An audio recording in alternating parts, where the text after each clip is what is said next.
యాదగిరిగుట్ట నుండి ప్రారంభమైంది MPDO office దగ్గర రోడ్లో ప్రసంగిస్తారు.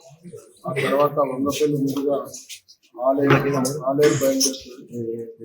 ఆలేరు నుంచి మూటకొండూరు నుండి ఆత్మకూరులో యాదాద్రి జిల్లా ఎండ్ అవుతుంది. తర్వాత తుంగతుర్తి అసెంబ్లీలో తుంగతుర్తి, తిరుమలగిరి తుంగతుర్తి ద్వారా నగరకల్ వరకు కార్యక్రమం ఉంటుంది. ఈరోజు కార్యక్రమం షెడ్యూల్ ఇది. అందరూ కూడా ఈ కార్యక్రమాన్ని కొద్దిగా సహకరించి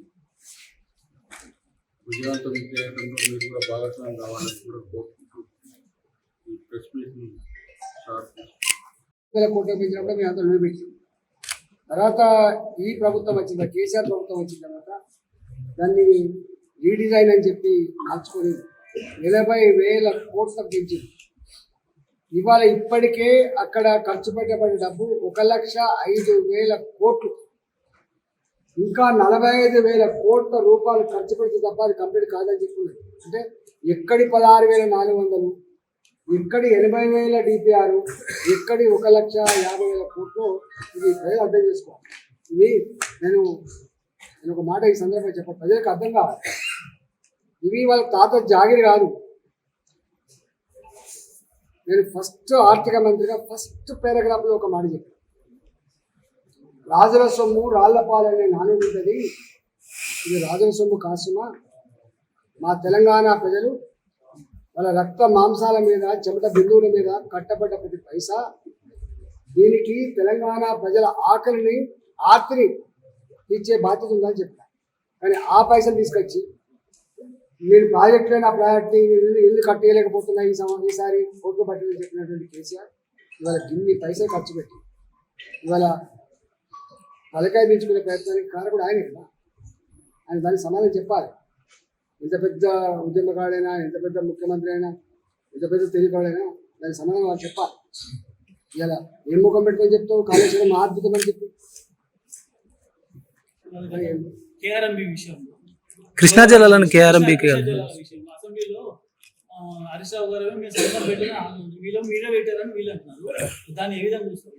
యాక్చువల్గా ఎప్పుడు కూడా రాష్ట్రాల ప్రతిపాదన లేకుండా, రాష్ట్రాల ఆమోదం లేకుండా, 2 పాయింట్, రాష్ట్రాల ప్రతిపాదన లేకుండా, రాష్ట్రాల ఆమోదం లేకుండా ఏ కేంద్ర సంస్థ కూడా అంగీకరించదు.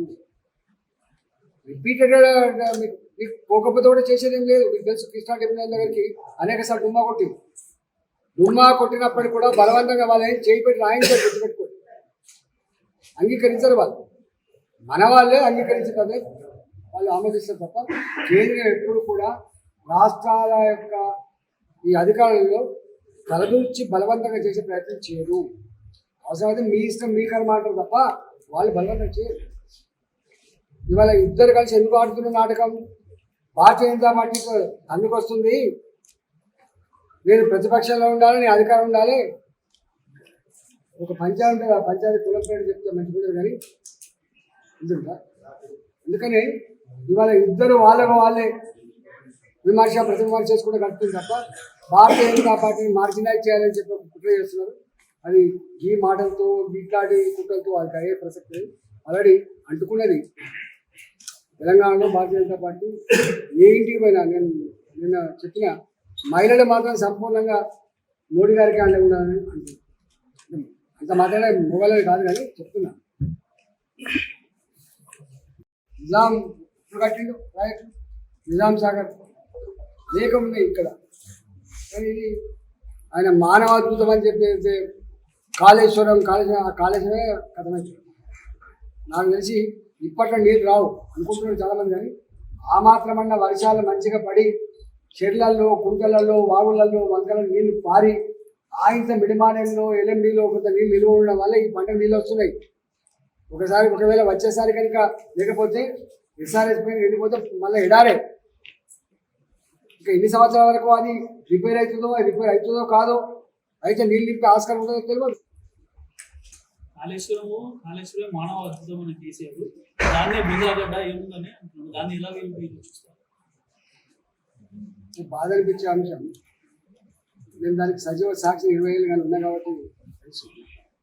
ఇది ప్రారంభించినాడు. దీని పేరు అప్పుడు అంబేద్కర్ సుజలా స్ఫూర్తి మీద చెప్తున్నాడు. దీని ప్రతిపాదన బడ్జెట్ 16,400 కోట్లు. 16,400 కోట్లు. ఆనాడు రాజశేఖర గారి ప్రభుత్వం కొంత ఆయకట్టు పెంచాలి, రిజర్వేషన్ కెపాసిటీ పెంచాలని చెప్పి 30 మీద ఆధారపడి, గతంలో తీసుకున్న రుణాల మీద ఆధారపడి రుణం ఇస్తాం తప్ప దానికంటే కూర్చో ఆస్కారం లేదు. ఆనాడు కేసీఆరే జీతాలు ఇవ్వాలంటే కొన్ని జిల్లాలకు ఫస్ట్ వీక్, కొన్ని జిల్లాలకు సెకండ్ వీక్, కొన్ని జిల్లాలకు థర్డ్ వీక్ ఇచ్చిన ముఖ్యమంత్రి. ముసలులకు ఇచ్చే పెన్షన్లు కూడా అప్పుడప్పుడు ఎగబెట్టినటువంటి ముఖ్యమంత్రి. ఈ నెల పెన్షన్ 2 నెలలతో ఇచ్చిన ముఖ్యమంత్రి. మరి ఈ ముఖ్యమంత్రి రుణమాఫీ చేస్తాడు. ప్రతి మహిళకు, మా ఆడబిడ్డకు 2,500 రూపాయలు ఇస్తాడు. ఇవాళ ఆటో డ్రైవర్లకు సంవత్సరం 12,000 రూపాయలు, కౌలు రైతుకు 12,000 రూపాయలు సంవత్సరానికి, రైతుకు 15,000 రూపాయలు.